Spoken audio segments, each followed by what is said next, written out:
Hindi man nabiyayaan ng kaisa-isang anak si Alex Gonzaga ay talaga naman andyan ang buong pamilya niya, lalong-lalo na si Mikey na asawa niya at ang kapatid niyang pinakamamahal niyang si Tony Gonzaga na para damayan siya sa kanyang mga hinanakit sa buhay.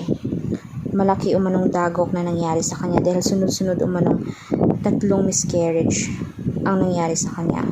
Mula noong 2019 na magsama sila umano sa Taytay Rizal ay talaga namang hindi na maganda ang pagsasama nila pagtungkol mismo sa anak na naniniwala naman siya na sana naman umano ay bigay na sa kanya ng lubusan na mabuo naman at lumaki umano ng husto ang bata sa kanyang sinapupunan.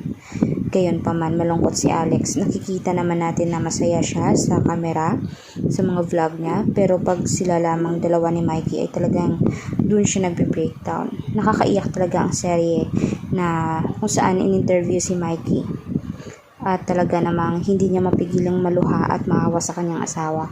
Dahil nga sa mga nararamdaman niya at sa lahat ng mga sacrifices na ginawa niya sa hospital para lamang mabuo sana ang kanilang baby. Pero gayon pa man ay hindi talaga kapanahunan pa para maibigay sa kanila ang kanilang anak. Para sa inyong mga kanetizen, ano pa bang dapat gawin ni Alex? Marami ang nagsasabi na maghintay na lamang siya sa tamang pagkakataon. Ayaw naman ni Alex na humantong pa sa menopausal na stage bago pa siya magkaanak. Kaya tulungan natin siyang ipagdasal at huwag na rin natin kalimutan mag-subscribe, i-like at share ang ating videos on public. Maraming salamat mga kanetizen.